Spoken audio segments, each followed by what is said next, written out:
So this is the basic permanent mold. What are the steps? Again, a very nice schematic diagram. The mold is preheated and coated for lubrication and heat dissipation. So this is the general setup. This is the general setup, that this is the mold. And this is in two parts. You see one part and the other part. When they close together, then the exact cavity shape will be there, right? So one part is stationary. This is fixed. The other part is connected to a hydraulic piston cylinder system. So this can be pushed until it hits it and it is closed. And then it can be opened to take the casting out, right? And there is this spray nozzle for lubrication and so on. So there is a movable section of the mold and there is a stationary section of the mold. And as they have said, they spray it for lubrication and so on. So this is the basic mold method in permanent mold. So now here they are saying that if any core is required, then the core is also fitted, right? So cores, if they are inserted and then the mold is closed, right? The mold is closed. So the core is there, the mold cavity is now there, the mold cavity is there, and the pouring and so on and later on, right? So the third step, molten metal is poured into the mold where it will solidify. So that is of course there. The only thing was that there was a movable part and there was a stationary part, and therefore you need a hydraulic piston cylinder system. If a core is required, then the core will be fitted just like in the previous casting, and the metal will be poured and it will be solidified. The advantages and limitations. Sometimes we say advantages and disadvantages, sometimes we call it advantages and limitations.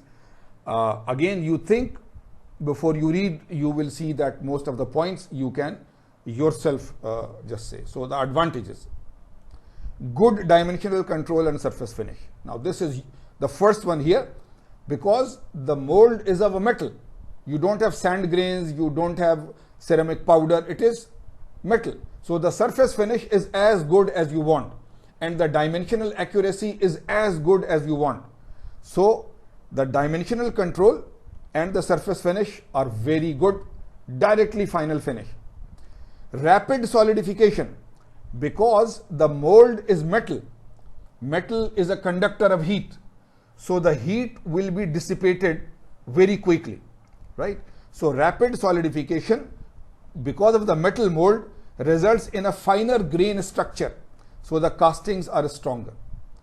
Also, rapid solidification means that the production rate is faster. Production rate is faster first because you do not have to make so many molds.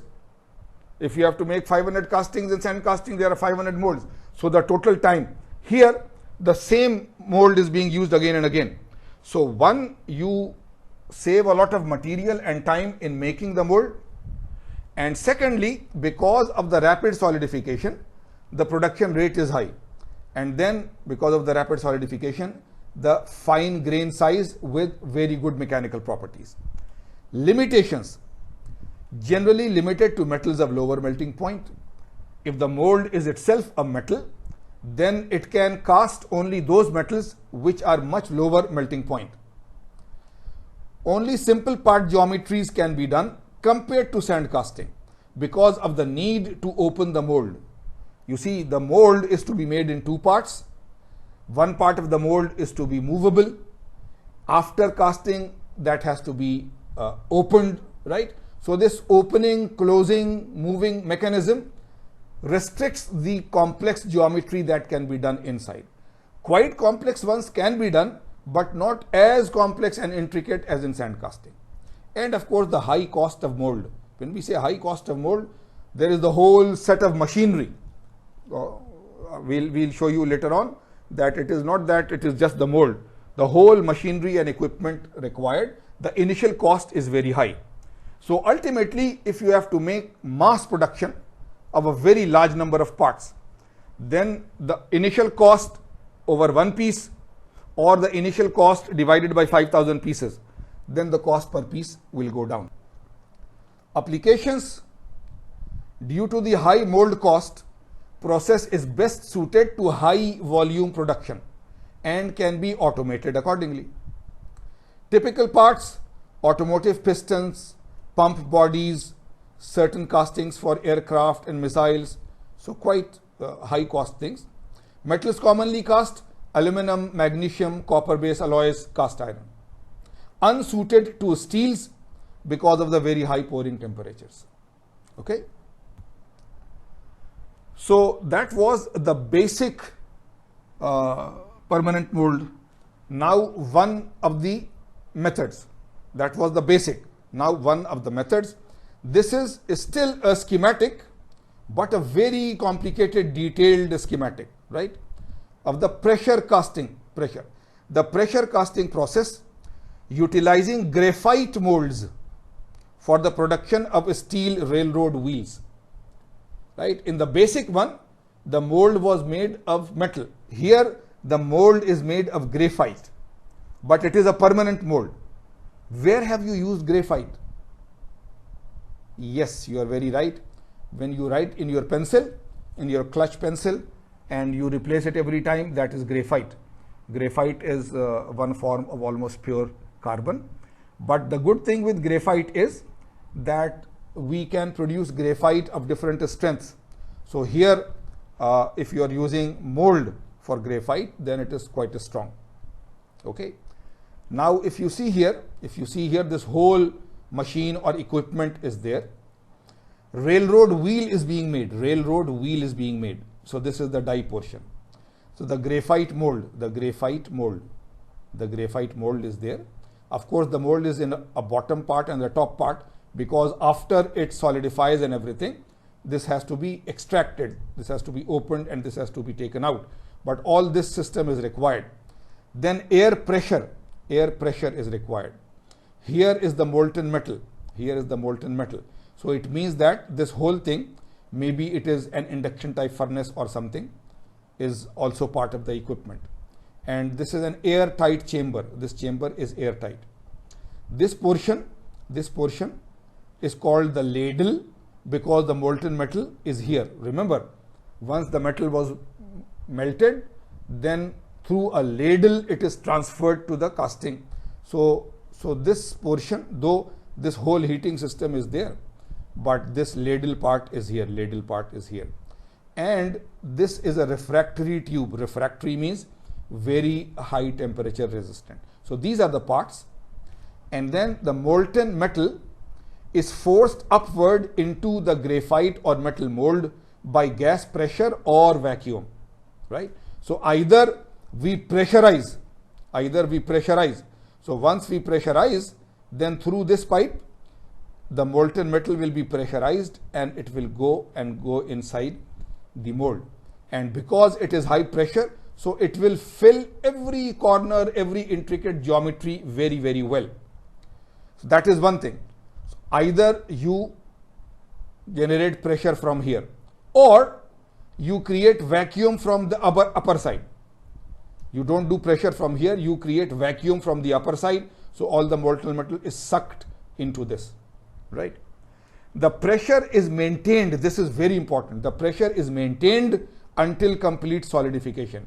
It is not that the pressure is there only to fill it, but the pressure will be maintained until it solidifies. Of course, because metal molds and so on are there, solidification will be quick and so on.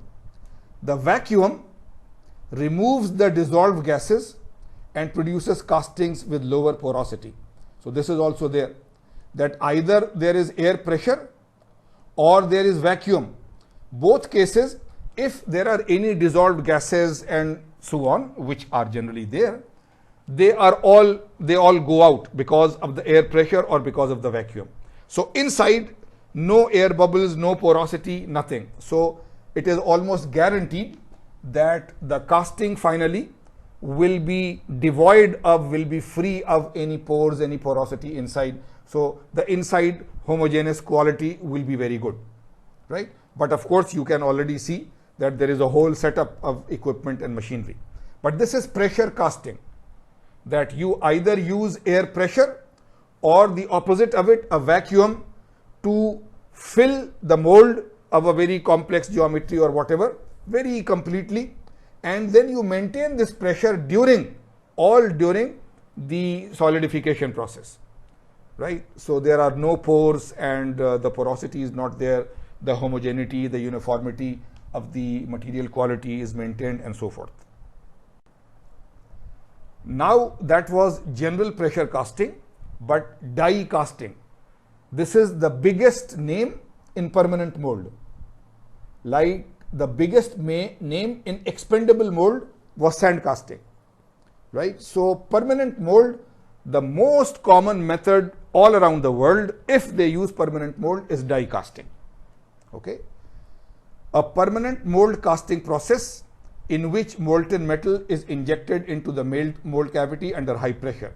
So it is a pressure casting method, but a special subset of pressure casting which is called as die casting.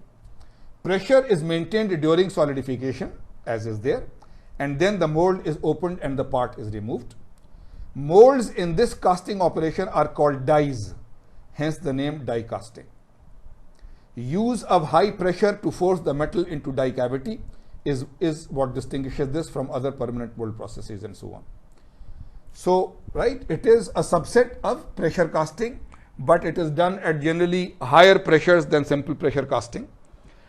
If you remember from the beginning, and one or two of you asked in the introduction online session also, that what is the difference between mold and die. So technically, or in normal language, they mean the same thing. It is the cavity inside which the casting will be done. But generally, when the mold is broken, right, expendable mold, whether pattern was permanent, whether pattern was broken, both kinds, but the mold was broken. So there generally we use the word mold, we don't use the word die.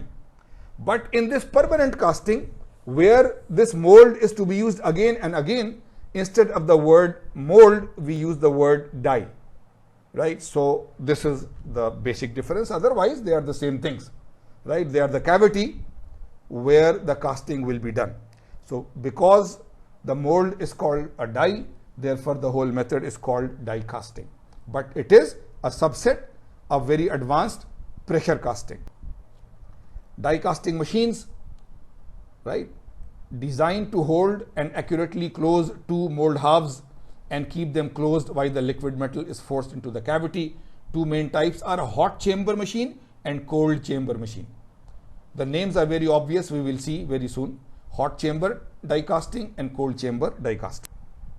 So this is the hot chamber die casting. Of course, it somehow means hot, but even the cold one is hot. So what is the difference? Let us see. The metal is melted in a container, of course, and a piston injects the liquid metal under high pressure into the die. We will show you the figure so it will be clear. But there is a container, so you can call it a furnace. So the furnace is part of the machine. And then through a piston system at high pressure, the molten metal is injected into the die. Production rates are very high.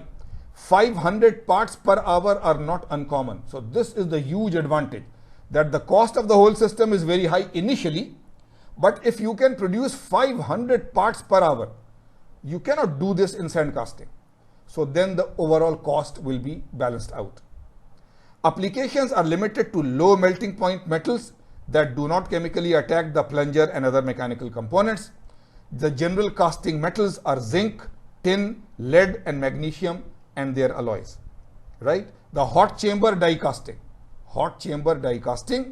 zinc, tin, lead, magnesium and their alloys are generally the materials that can be cast in this method, okay? And you can get a very large parts per hour, parts per unit time production.